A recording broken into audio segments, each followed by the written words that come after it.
क्या बिलियनर्स का brain differently design होता है? So how do they become billionaires?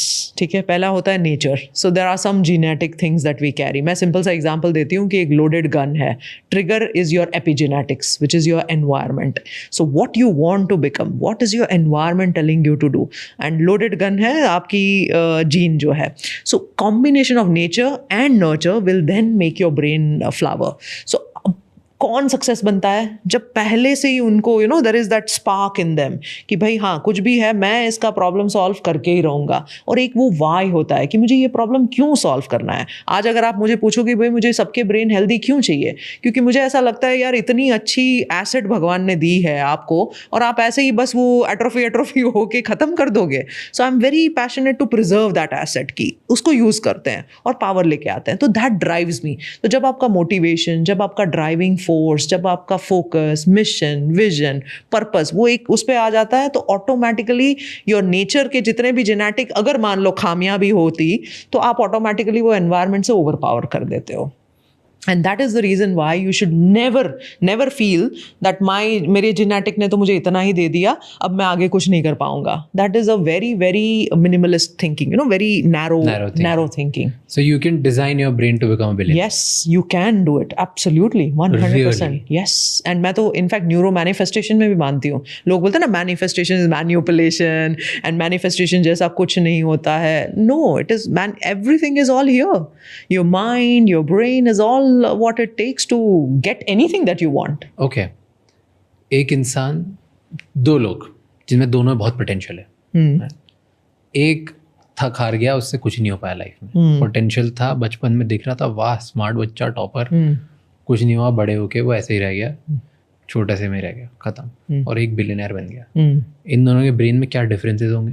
यही फ्रंटल कॉर्टेक्स का पावर बहुत ज़्यादा होगा. उसने कितनी भी परेशानी आई, ट्राई अगेन वो करते ही गया. रेजिलियंस बिल्ड कर दिया उसने capability to take what is going wrong in his life वो भी ले लिया. डिटैच हो गया. Emotional detachment is extremely crucial. उसने अपना फोकस एंड अटेंशन बढ़ा दिया, पर्पस में कन्वर्ट कर दिया. उसने आउटकम पे, that's why lot of people also get perturbed by the outcome. Then they decide the outcome कि भाई ये आउटकम मुझे ऐसा ही चाहिए. तो अगेन फिर से आपने अपना नैरो लिमिटेड कर दिया. जहां पे आप बिलियंस कमा सकते थे आपने तो अपना आउटकम मिलियंस पे रह के फिर कंटेंटमेंट पे आ गया. हम कंटेंटमेंट की बात कर रहे थे. Never feel contented because then where will you grow. The opportunity and the growth is beyond your contentment. And that's why I like your statement which is right here, right? It's foolish to be satisfied. Don't be satisfied, go beyond. तो ये brains जो होते हैं ना उन्होंने ये, और देखो हर ब्रेन के चैलेंजेस सेम ही रहने वाले हैं, हर सिचुएशन सेम ही रहने वाली है.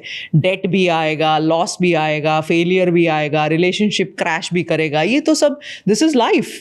आप ये सब आने के टाइम पे आप क्या दिखाते हो, what comes out of you, that defines you, that destines you. मैं तो सोचती हूँ वही डेस्टिनी है. That is your destiny. But doesn't that mean कि आप इमोशनली ऑफ ही हो जाओगे? नहीं, आप डिसएंगेज हो, आप ऑफ नहीं हो. मुझे ऐसा नहीं है कि मुझे कोई फर्क ही नहीं पड़ता. But that's off, ना? No, that is disengaged. You are not taking it inside. Yes, you feel bad. अब जैसे मैं बात करूँ 3 days back, a very dear friend of mine had a sudden severe cardiac arrest. That night I just could not take it. पहले तो वो मुझसे काफ़ी छोटा है and I was not able to take it. So it's not that you don't feel bad. अब मैं कितना टाइम उसको कंटिन्यू करूँगी? That is where the difference comes in. तो मेरे लाइफ में लॉस हो गया, somebody is that. अब लोग क्या करते हैं, पूरी जिंदगी उस लॉस में निकाल देते हैं. Then there is an acceptance which you have to at certain point कि ये मेरे हाथ में ही नहीं था, unfortunate event है, I cannot help it, it's gone, I wish it did not happen, but that's it, right? मेरे हाथ में कुछ है, अब क्या मैं उसको फिक्स कर सकती हूँ? नहीं कर सकती हूँ.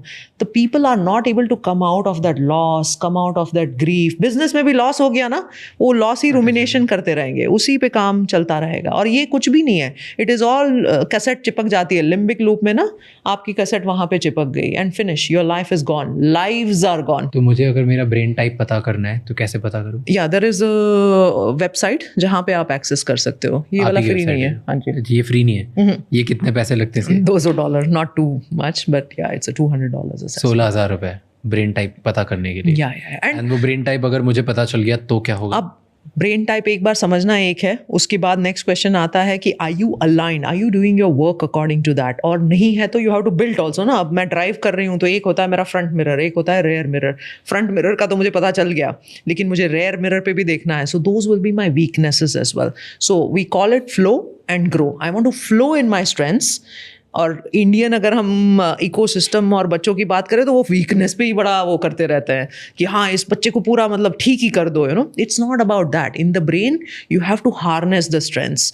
तो अगर हम एक वेस्टर्न साइड की वो बात करें ना, तो that is where they give a lot of importance to that. अगर आप एक नॉर्मल सी स्कूल होगी ना, बच्चा लिखता बहुत अच्छा है तो वहाँ पे बोलेंगे अरे सब कुछ छोड़ दो, साइंस नहीं पढ़ना है बच्चे को, आप बस खाली लिखने पे फोकस करो और उसको वहाँ पे फ्लावर करो। So that is the beauty with the brain कि सबसे कम एफर्ट में आप उसमें बहुत कुछ बड़ा कर जाते हो।